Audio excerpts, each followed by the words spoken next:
Her family continues to be supported by specially trained officers who update the family daily and support them in other ways. I want to take you through the unprecedented number of inquiries that the police team has been doing in the last 11 days. We've received literally thousands of pieces of information from the public, the wider community, Nicola's family and friends, which we've been combing through diligently. This means at the moment there are around 500 active pieces of information and lines of inquiry that we're working on to try and find answers for Nicola's family. We have a team of 40 or so detectives under a senior investigating officer working daily to comb through this enormous amount of information. This is normal in a missing person inquiry and does not indicate that there is any suspicious element to this story. The inquiry team remains fully open-minded to any information that may indicate where Nicola is or what happened to her. Some of the specific pieces of information and the lines of inquiry that they've been undertaking include house to house in the village, looking at CCTV, the various pieces of dashcam that have been submitted to the inquiry, identifying and tracing and speaking to key witnesses, a number of whom have come into the inquiry and been spoken to and given valuable information.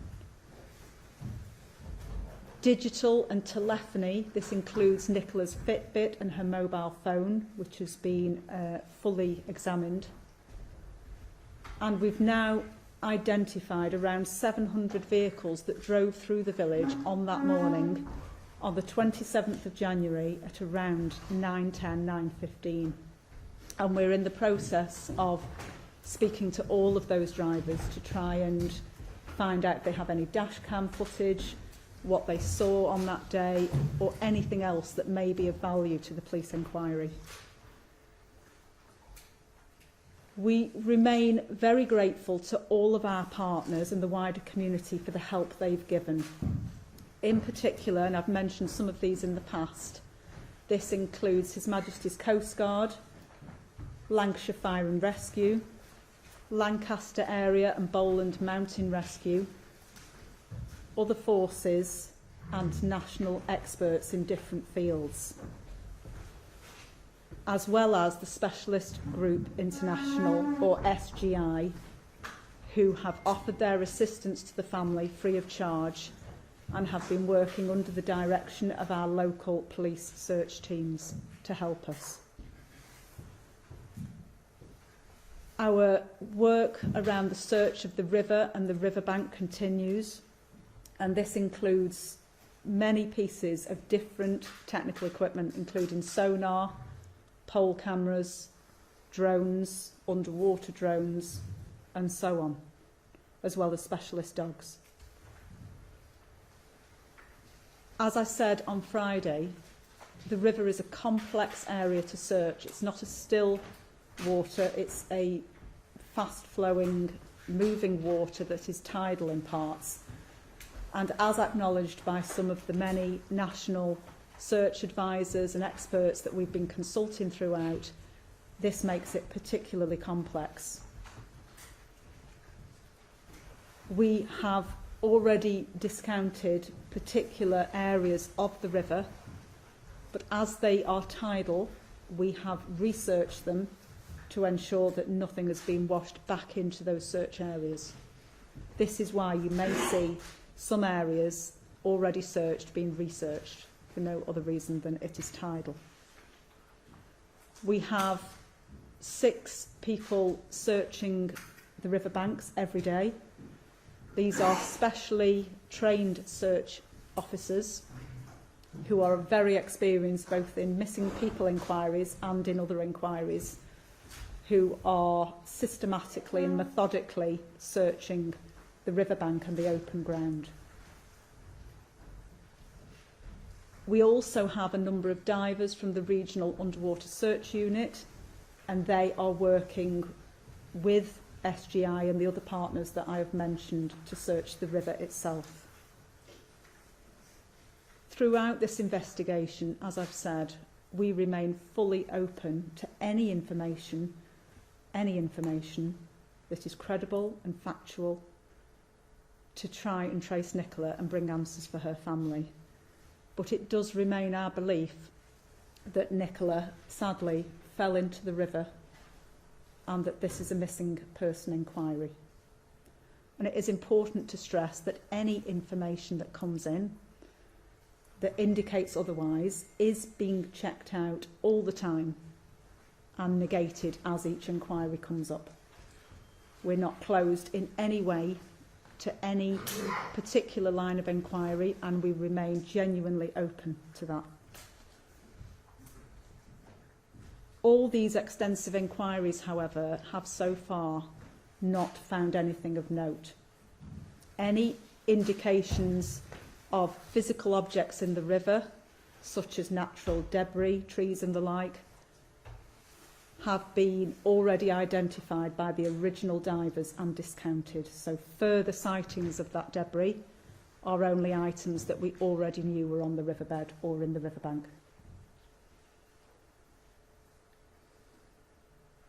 We would ask that people in the wider community, particularly on social media and online, do not speculate as to what may have happened to Nicola.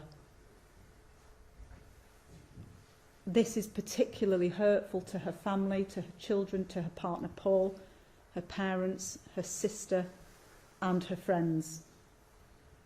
Because it's not helpful to them, it's distressing and it's distracting for the police inquiry. Nor is it helpful if people, particularly if they come from outside of the area, take it upon themselves to take the law into their own hands by trying to, for example, break into empty property. They may mean well, they may want to help, but they can help in thinking back, if they were in the area, to what information they may have of relevance to the police and holding the family in their thoughts. But we will not tolerate online abuse of anyone, including innocent witnesses, of members of the family and friends, of local businesses, or of criminal damage or burglary. And we will be taking a strong line on that, as you would expect. We have engaged with and worked shoulder to shoulder with a number of very specific experts, as I mentioned earlier. These include the National Crime Agency, who have reviewed all of the police and have not identified any other lines of inquiry other than what we had already identified. Likewise, we are working with the National Search Advisor, the Police National Search Advisor, who again has not identified anything in the search strategy or the search area, the physical parameters, that we have not already explored. And I say this to reassure the local community in particular, as well as Nicola's family, that all possible lines of inquiry, search or investigation are being exhausted.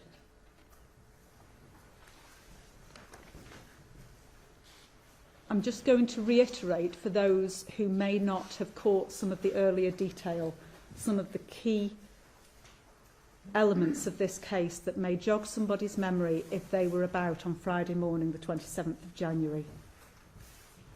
We know that Nicola was last seen on the upper field next to the River Wyre here in St Michael's at 9:10. She had taken her spaniel Willow out for a walk, and CCTV that we've looked at shows that Nicola did not leave either the allotment lane exit of that riverside area, nor the Rowan Water Caravan Park, which has been discounted, nor any of the other locked or areas covered by CCTV. As I said Friday, this only leaves the path along Garstang Lane onto the A586, which is not covered by CCTV, But the more of those 700 or so vehicle drivers that we can identify and who can confirm that they have neither dashcam footage or saw anything on that morning will help us to close that very small gap. We can say with confidence, therefore, that we believe Nicola remained in the Riverside area. I understand that this is frustrating for those observing the investigation when the river has been searched and Nicola has not been found. That does not mean, however, that Nicola was not in the river at some point due to the tidal flow of the river. For this reason, our search of the river and the riverbanks extends out to the sea, particularly the area from Knott End out towards Morecambe.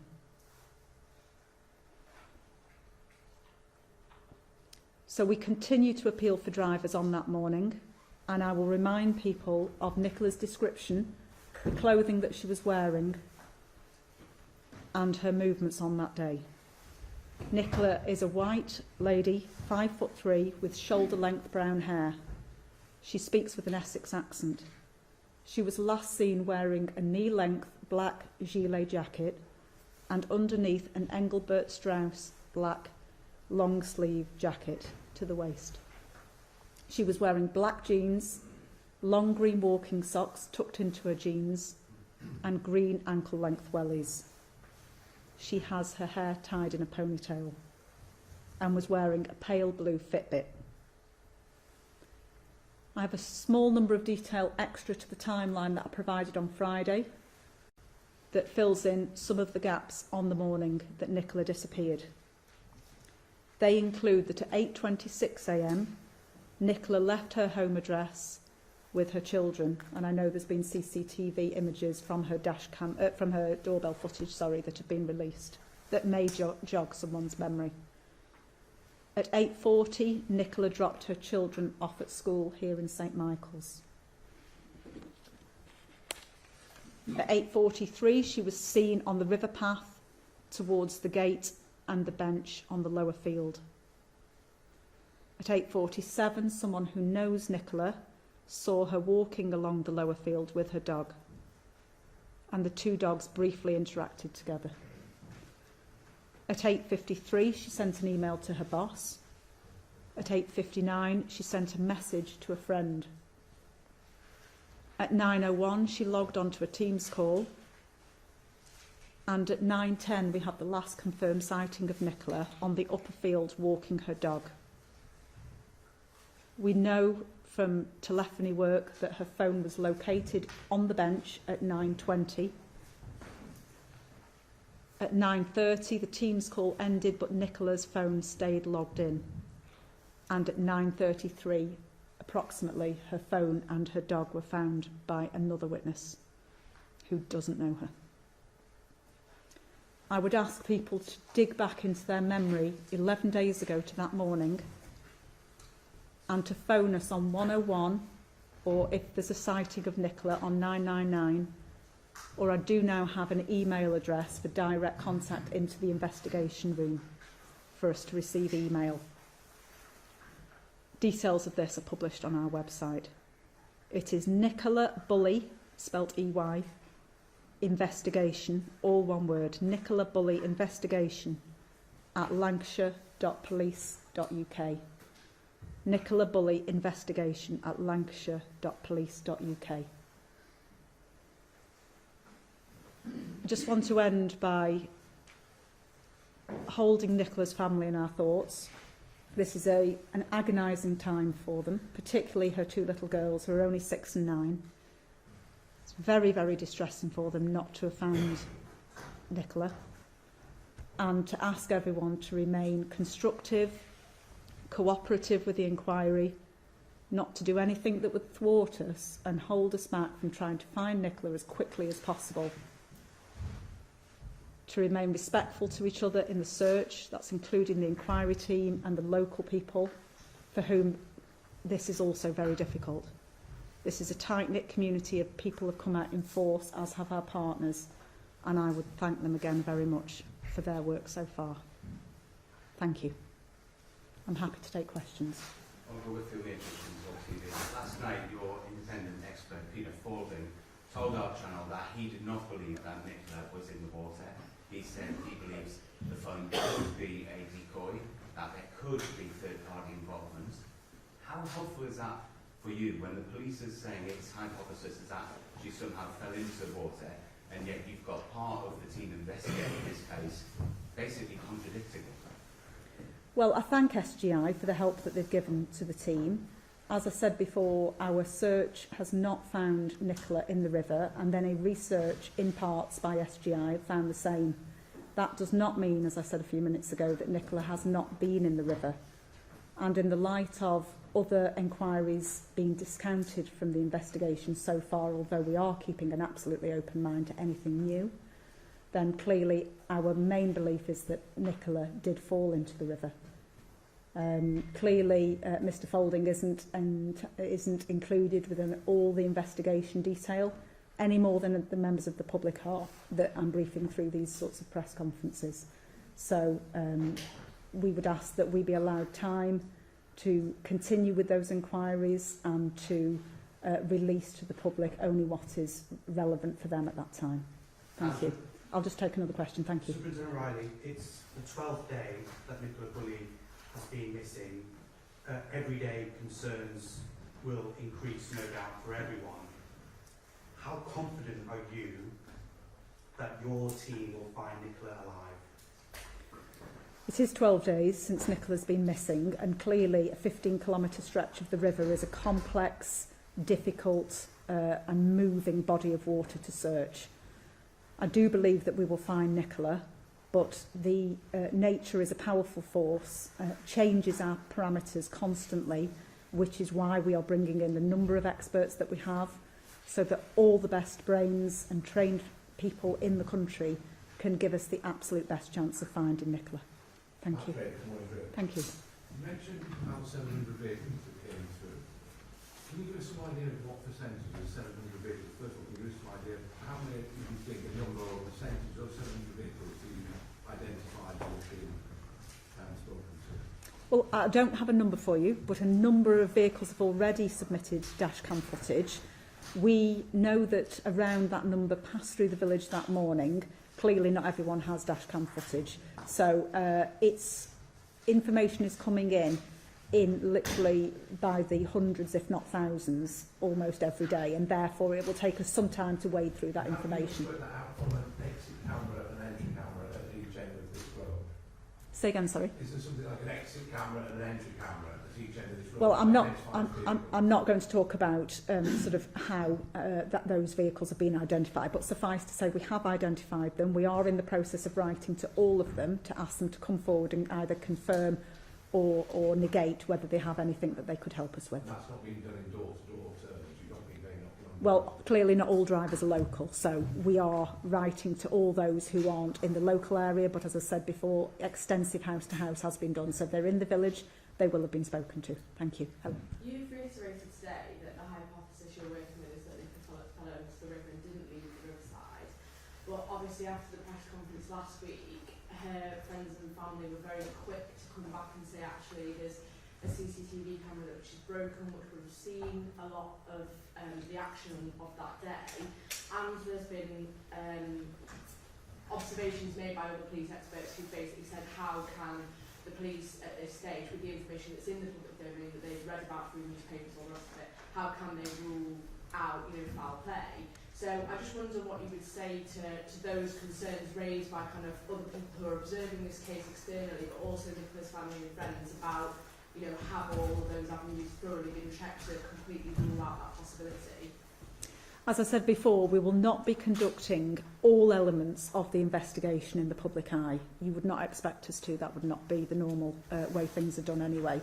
But I would like to reassure the community that nothing in this investigation so far, it has been checked out. If it's come into it suggesting crime, it has been checked out and discounted. So every single potential third-party line of inquiry, any potential suspicious or criminal element has been looked at and discounted. Now, people who observe and make comment on it in the media even if they have experience of policing, clearly are not in the inquiry team and will not be privy to all of that. But the fact that the National Crime Agency peer review has absolutely wholeheartedly not identified any other line of inquiry that we have not already started looking at or completed should give reassurance to the wider public. In what sort of detail have you searched the wider riverside area away from the water? Well, I'm not able to give exact distances from the river to the riverbank, but clearly if Nicola has entered the water and got into distress and ended up on the riverbank, you know, struggling to cope with the fast-moving water, then clearly the riverbank, the immediate riverbanks have been our main area of search. But as I think I said last Friday, we've searched to within a mile radius of the point that she last went missing. And the publicity has been such now that I think local anglers, wildfowlers, people enjoying the countryside, dog walkers, local residents, people who work in the local area will be very, very aware of Nicola's description of this case, of all the publicity that's been generated, and will be looking out in those wider areas. Thank you. Thank you. Have you been able to obtain any information from Nicola's Fitbit devices? Or That remains ongoing, but nothing so far that has indicated any particular helpful piece of information. Thank you. Thank you. In terms of CCTV, would that include the Cartford Inn, which is further down the river? I gather you only got that footage, I think, yesterday. I'm not able to give very specific details of CCTV beyond the local village. I am aware what's been done in the local village, but everything of relevance to the river and the riverside is being considered. So I'm sure that is as well. Thank you. Hello. You know, the working hypothesis is that Nikki went into the river. As that's continuing to be scanned and checked over by the specialist search teams, how much extra resources in the coming days do you expect to put into other lines of inquiry? Well, as I said, the team of detectives are number around 40. That is under constant review. So if the search area becomes too wide or the investigation too complex, as the senior investigating officer over that inquiry team will immediately ask for further resources. You know, we're a reasonably sized force. We are very used to bringing in officers from other parts of the county. This is clearly garnering national publicity, and we will be very quick to move them in if we need to, and if we have to go to regional or even national support.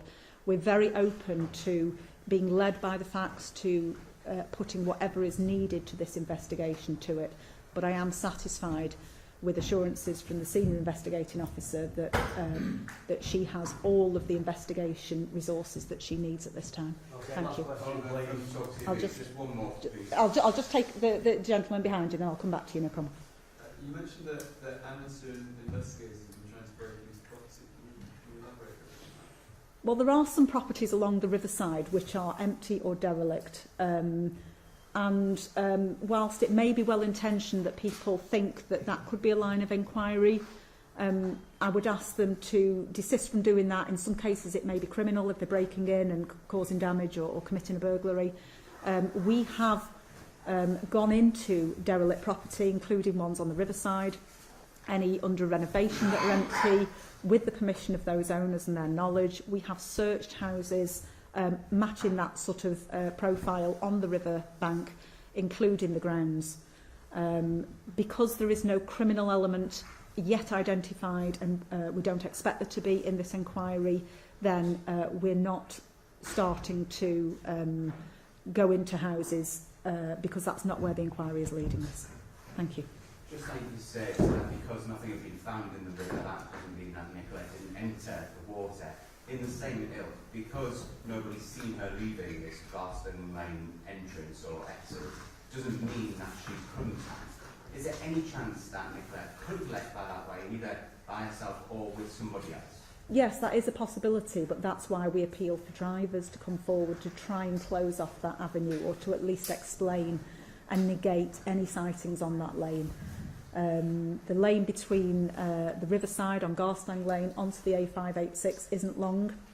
People may have forgotten, they may have been away on holiday and missed much of this publicity. So if that is you and you've returned from holiday or returned from an absence, and this incident has sort of largely passed you by till now, I would ask you to think back to Friday the 27th and whether you were on Garstand Lane and help us exactly close that gap. Thanks. Well, what will you stop searching the river? We'll stop searching the river when all the national expert advice and our own staff confirm to us that there is nothing further to be gained by doing that. However, that does not mean that other inquiries might not continue. So I've mentioned already that the search is extended as far as the sea.